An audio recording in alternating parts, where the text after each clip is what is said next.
Welcome to the Printer's Edge with LaManna, a podcast about how to sell, buy, or build a printing business. Now here are your hosts, LaManna and Ken Okel. You're listening to the Printer's Edge podcast with LaManna, presented by Label and Narrow Web. Hi, I am Ken Okel. We are so excited to have you here for the very first episode of our podcast. And as always, I am joined by Mr. LaManna.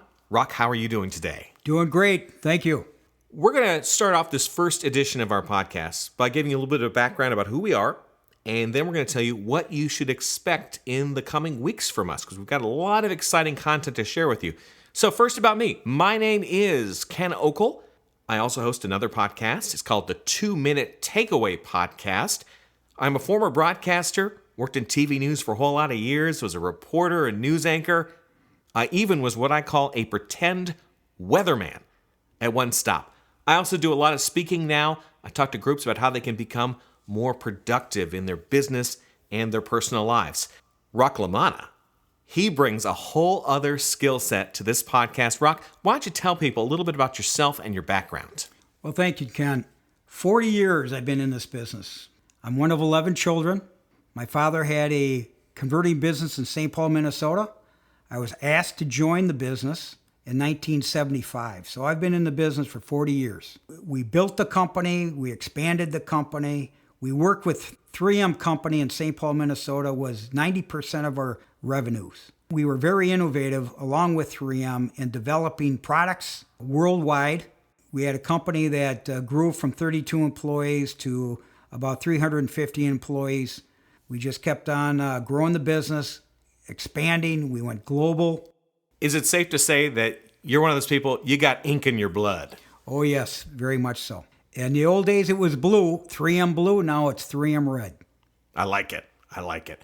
So first, let's talk a little bit about why we decided to do the Printer's Edge podcast. And I guess, it really came down to the fact that there's a hole in the marketplace when it comes to knowledge about this industry.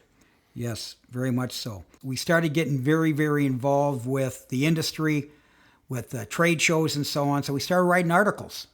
And with those articles, I was requested by many trade magazines to write about what's happening in the industry. And guess what? We all started talking about a podcast because no one else was doing it in our industry. And we believe, due to our research and our analytics, that more and more entrepreneurs and baby boomers are looking for solutions, remedies, the how-tos to do things as printers. So we specialize in working with sellers, buyers, growth analysts, not only baby boomer entrepreneurs, but also the private equity groups that are looking at growing their businesses. And for them, I'm sure, deciding the future of your business is one of the biggest decisions you have to make, and sometimes it's the one that you're most afraid of making. It's happening. It's going on. Our business right now with our clients is off the charts, especially now. We're into 2016. If you don't have your game plan for 2016 developed by the end of December of 2015, you're already behind your competition.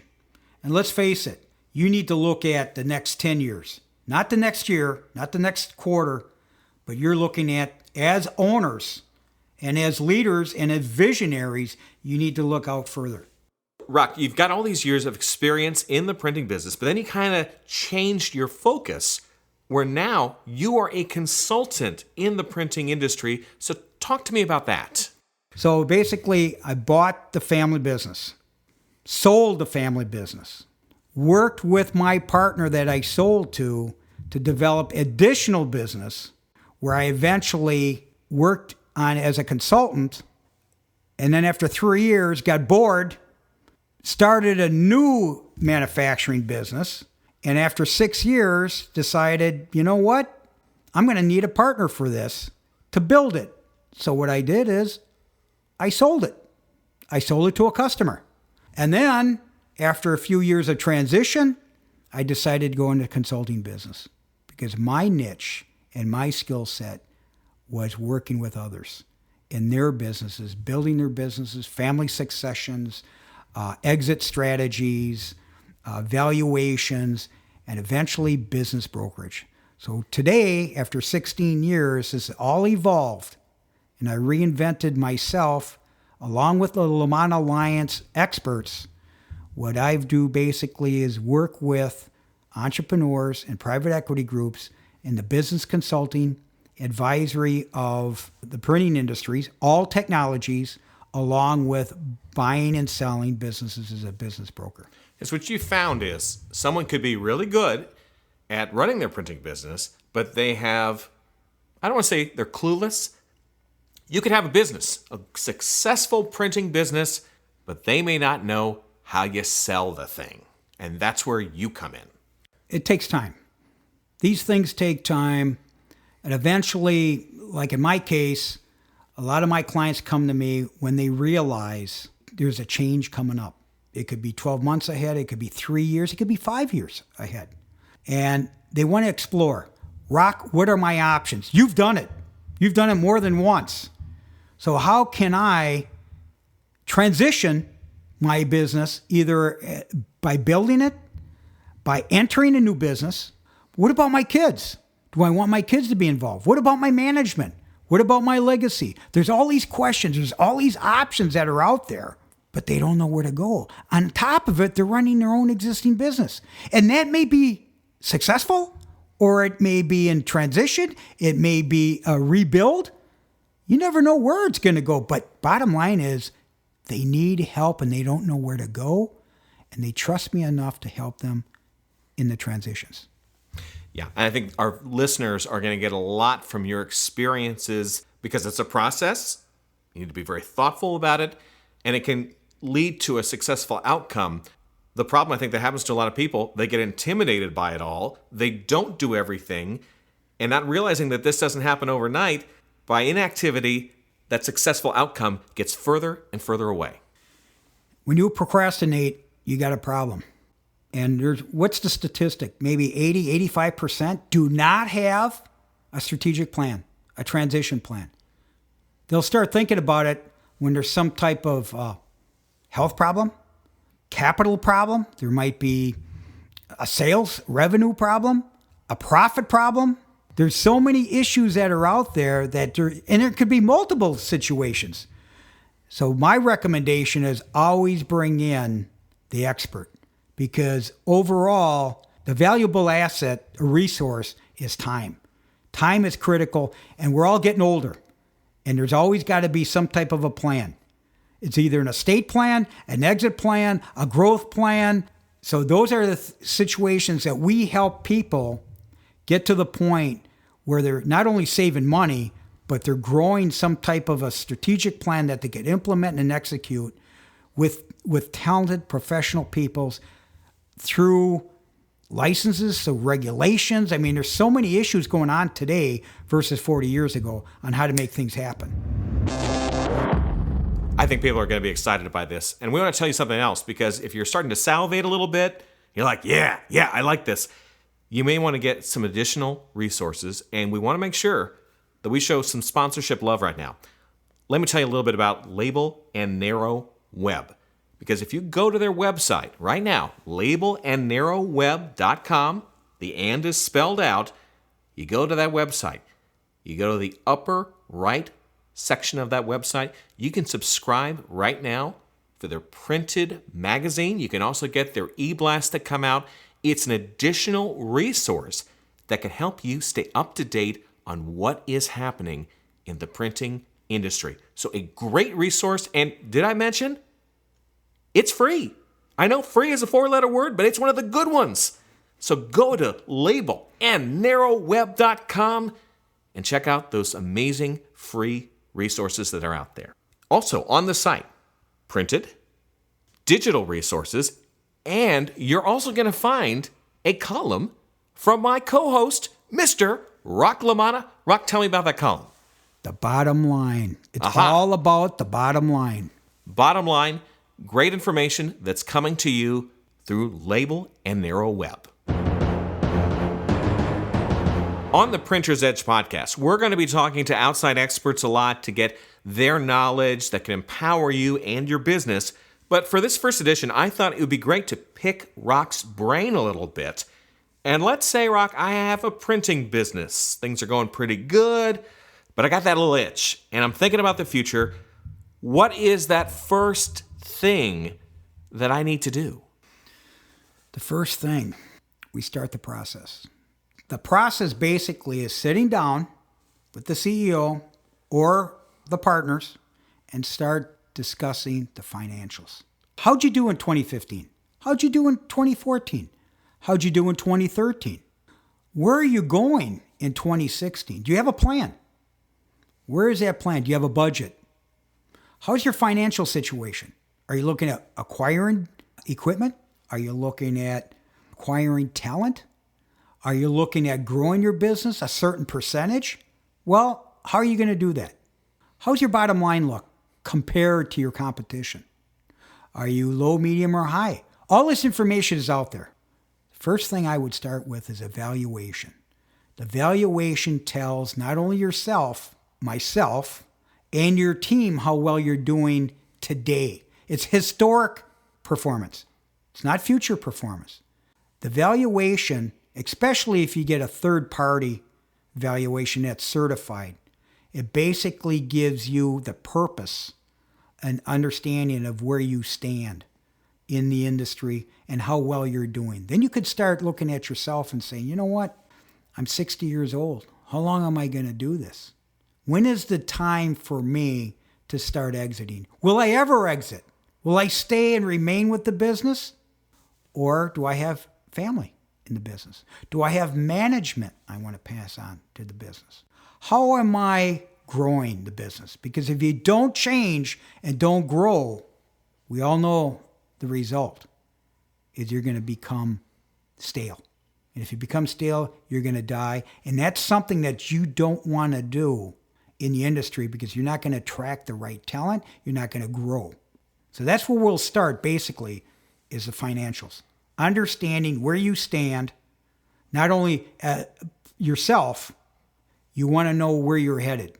And that's where we would start. Is it a lot like when you go to the doctor's office and they do the blood test and they want to see where all your levels and stuff are so they can make a plan for your health? It's kind of the same thing, only through a business. Very much so. I'm 62 years old. I have my annual checkup every year. Doctor comes in, basically says, Rock, come in 3 days before. Do your blood test.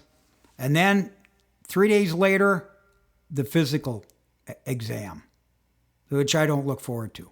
However, what he'll bring to that session, that examination, is the results of the blood test. It took 3 days to get the diagnostics. Here's what happens. They look at all the critical areas of the blood, and they're going to give me a low, normal, or high. And what are they going to talk about? The things that are out of normal. And that's scary. It could be scary at times. So that's basically where we start. Then we got the bedside manner of what's going on, what's happening, the assessment and so on, how are you feeling? And then hopefully they say, see you next year. So once we've got the financials, what happens next for that printing business? This is where it gets fun. This is where we really find out the leaders of the industry because it takes courage and it takes guts. I'm going to give you a stat. 2015, we probably did at least 40 valuations, probably 10 that were third-party objective valuations. I only had one happy CEO and business owner because he underestimated the value of his business. So in other words, usually these folks think their business is worth a lot more than the numbers actually say. The expectation is usually very high, but reality is the marketplace. And we had a great year last year in mergers and acquisitions. If you were looking at selling your business and were prepared, because it takes time to prepare, once they get that valuation, you need to make that next decision on which way you want to go.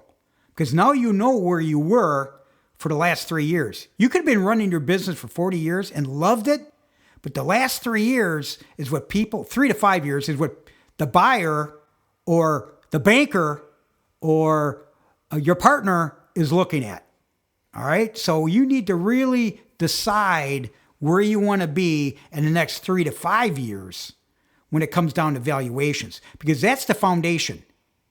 The financials basically tell you how well you're doing. And I'm going to give you another statistic. 5% of the leaders of the industry are doing extremely well. 95 are either doing normal or below normal. So that tells you 95% are not happy with where they're at. People always want to be the best. You look at the NFL, everybody wants to be number one. It's hard to be number one without change. You look at the sports teams, every year there's a change in management, there's a change in play, there's a change in the coach. The situation is basically once you have the financials, the next step is the vision.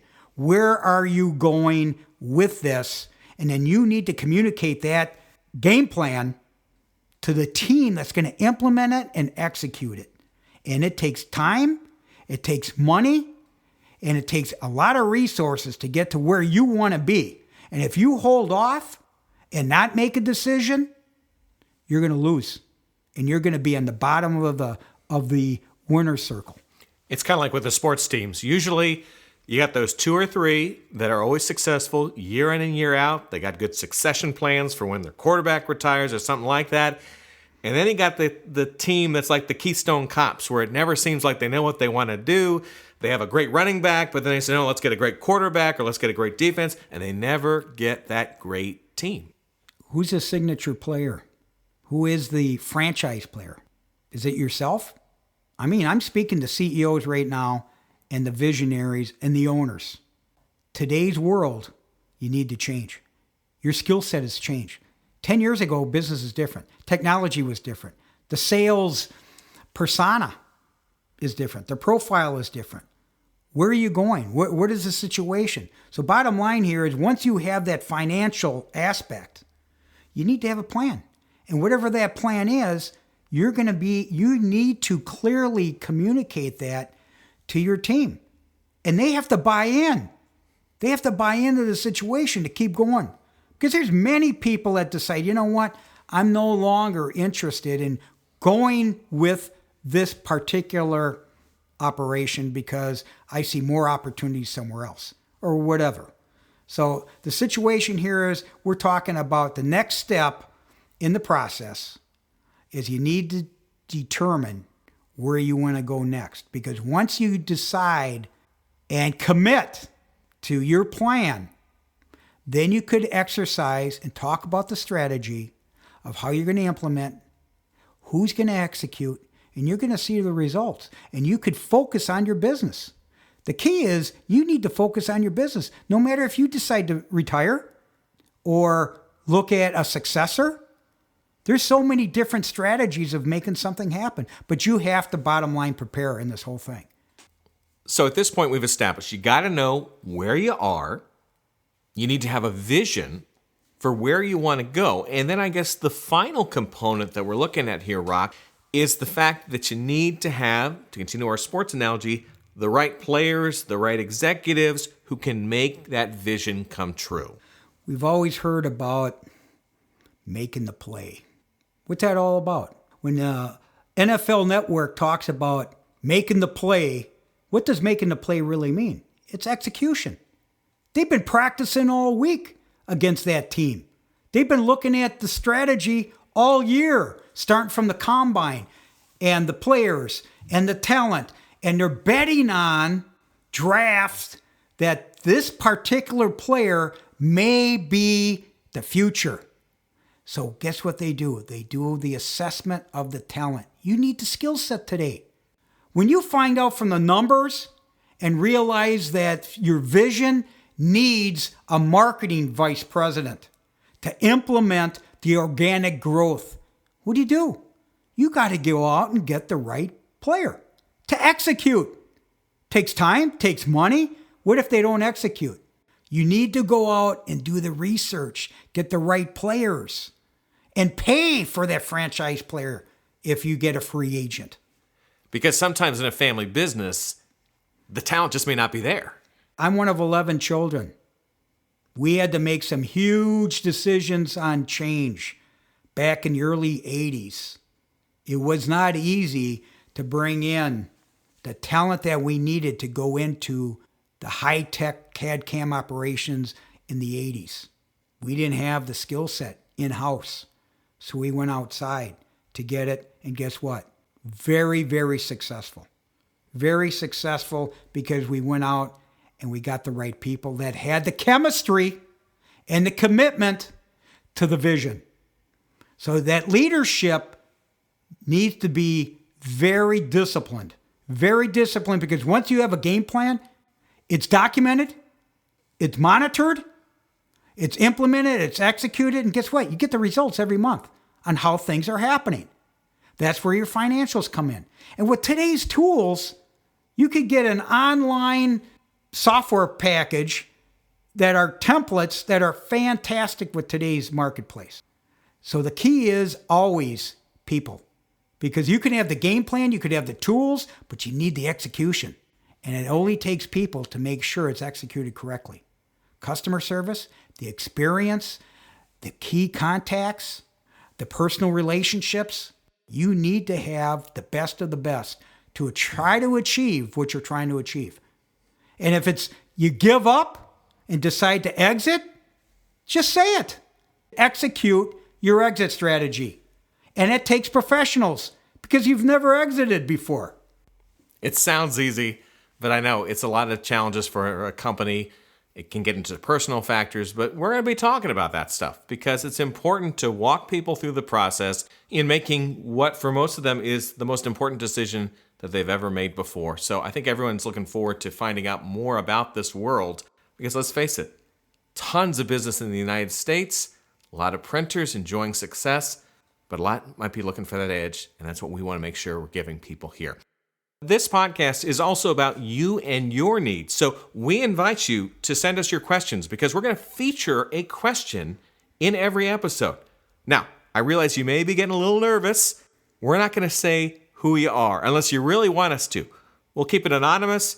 We just want to be able to get your information and get the answers that you're needing. So if someone has a question for the Printer's Edge podcast, Rock, what should they do? Rock at rocklamanna.com. Spelling R-O-C-K at ROCKLAMANNA.com. Put in the subject matter, LNW, question for Rock. Bottom line here, folks, is we want to make sure we're answering the questions that you have, being as responsive as possible. So do not be afraid to ask them. We'll feature at least one an episode. Rock, if people would like to find out more about you, more about the LaManna Alliance, where should they go? What should they do? rocklamanna.com. You'll be able to subscribe to my monthly newsletter, my blog. You'll see me on LinkedIn. You'll see me on Twitter. Of course, Rock, people can also see more about you in the latest edition of Label and Narrow Web. What was the name of your column again? The Bottom Line. Perfect. So if people want to find out more about me, Ken Okel, easy as well. Go to my website. I'll spell it for you. KENOKEL, as I mentioned before, at kenokel.com. You can learn more about my speaking presentations. You can read my blog, which is all about productivity tips, good advice for businesses as well. That is all the time we have for now for this edition of the Printer's Edge podcast. I am Ken Okel. Rock LaManna, thank you so much for joining me. Thank you, Ken. All right. Take care. This is the Printer's Edge with Rock LaManna. Thanks for listening.